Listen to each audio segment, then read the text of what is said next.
नमस्कार। आज हम बात करेंगे रघु नाम के एक गरीब मछुआरे की। पर ये सिर्फ एक कहानी नहीं है, बल्कि एक इंसान के गहरे संघर्ष, समाज के तानों और उस एक उम्मीद की दास्तां है जो शायद उसके पास बची हुई आखिरी चीज थी। तो चलिए इस कहानी की परतों को खोलते हैं। रघु के ये शब्द उसकी पूरी बेबसी और निराशा को मानो हमारे सामने लाकर रख देते हैं।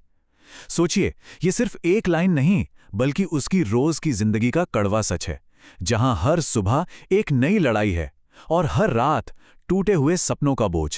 तो कहानी का पहला हिस्सा हमें सीधे रघु के संघर्षों की दुनिया में ले जाता है।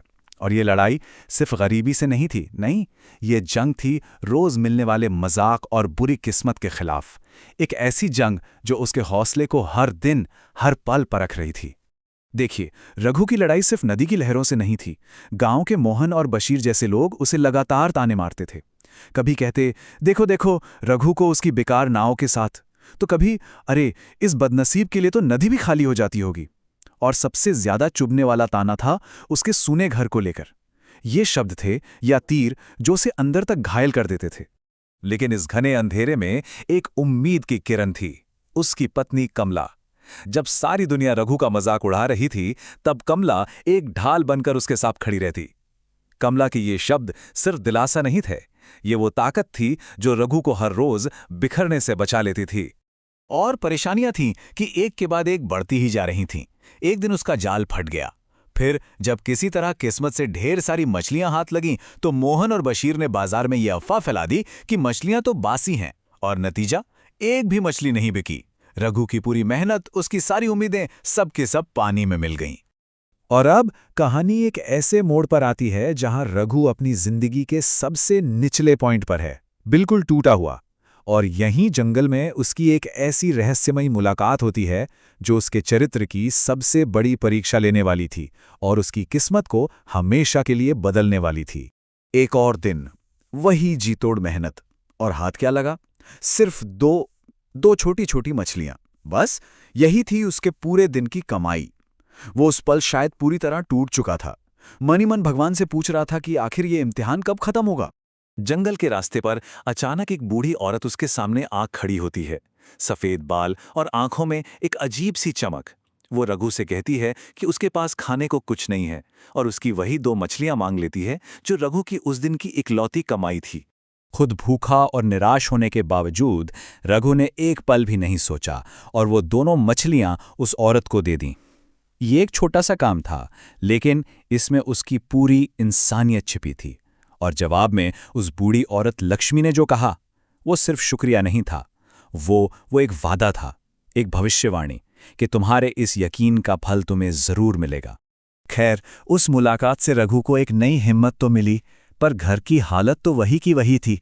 तो अब हालात से मजबूर होकर रघु एक बड़ा जोखिम उठाने का फैसला करता है, और यहीं से कहानी में एक नया तनाव पैदा होता है।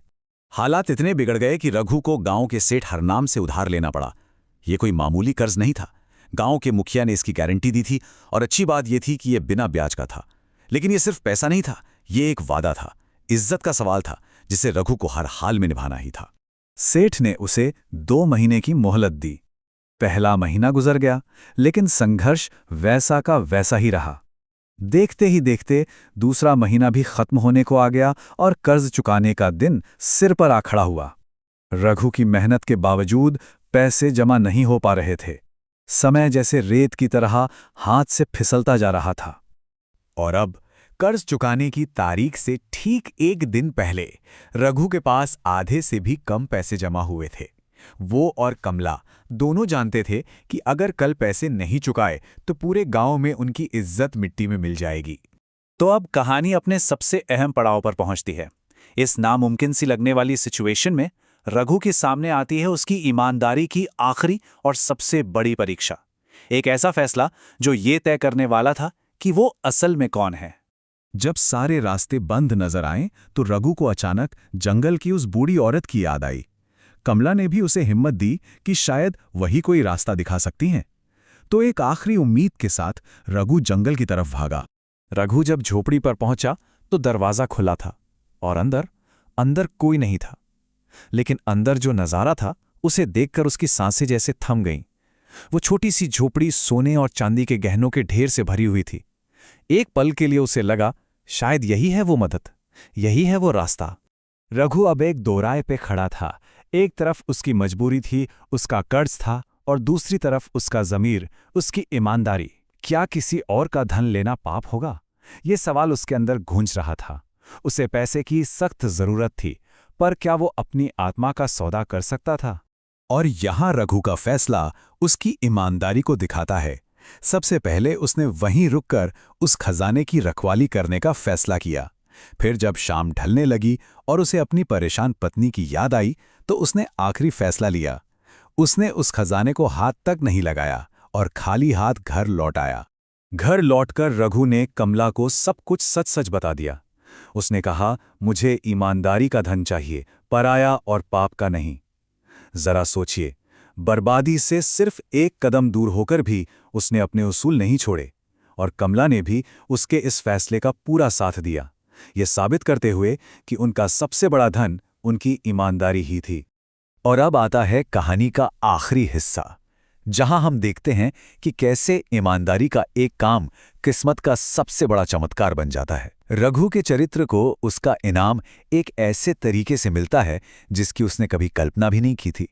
अगली सुबह, वही दिन जिस दिन उसे कर्ज चुकाना था, रघु भारी मन से उठता है। वो यही सोचकर दरवाजा खोलता है कि आज उसे शर्मिंदा होना पड़ेगा, लेकिन दरवाजे पर जो था उसे देखकर वो हैरान रह गया।